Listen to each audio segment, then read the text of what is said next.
সকলোলৈকে মেডাম মেফিৰ শুভকামনা জ্ঞাপন কৰিলোঁ আৰু আমাৰ খনামুখৰ জুপিয়া গাঁৱত মেডাম মেফি উদযাপন কৰা হৈছে আৰু এয়া হৈছে আমাৰ আহোমৰ স্বৰ্গদেউ চুকাফা এয়া চুকাফাৰ প্ৰতিমূৰ্তি ইয়াত স্থাপন কৰা হৈছে আৰু এইখন হৈছে আমাৰ পতাকা উত্তোলন কৰা হ'ল আৰু আপোনালোকক দেখাম মই এতিয়া আমাৰ খনামুখত কেনেদৰে মেডাম মেফি উদযাপন কৰা হয় মেডাম মেফি মানে হৈছে আহোমসকলে নিজৰ পূৰ্বপুৰুষসকলক পূজা কৰাৰ উদ্দেশ্যে পালন কৰা এটা উৎসৱ আৰু এয়া আমাৰ খনামুখত মেডাম মেফি উদযাপন কৰা হৈছে আৰু দূতীসকলে এই বনাই আছে খানা বনাই আছে দি কিমান বনাইছে কিমান হে 10 কেজি গাহৰি এটা কাটিলে নেকি এটা 70 কেজি মেডাম মেফি এটা শেষ আকৰ্ষণ হৈছে গাহৰি মাংস ভাত আৰু সাঁজ এয়া চবেই এতিয়া পটুৱা লৈ আহি গ'ল আকৌ আমি পটুৱা লওঁগৈ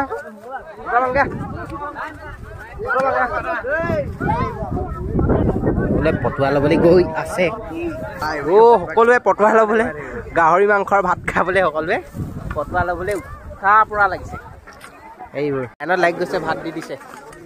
লাইনত লাগি যাব লাগিব দিয়া আমি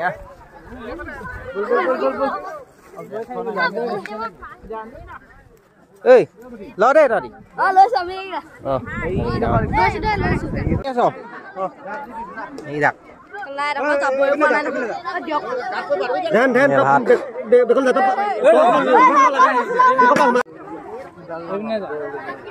ভিডিঅ' আহি আছে দেই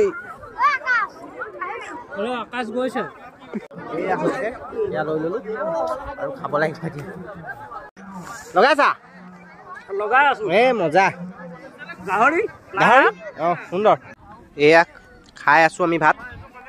আৰু কিমান মানুহ লাইনত লাগি আছে দিছেনে গাহৰি ভাত খাবৰ কাৰণে মেডাম মেফিত কিমান মানুহ আজি খাবৰ কাৰণে লাইনত লাগি আছে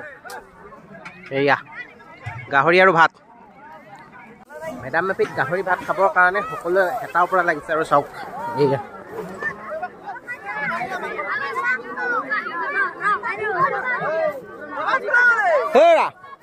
কেনেকুৱা ৰগুৱা টেষ্টটো কোৱা খাই লোৱা আকৌ টেষ্ট এতিয়া কোৱাচোন ক'ব লাগিব ন কেনেকুৱা মজা ঠিক আছে কেনেকুৱা পাইছ মজা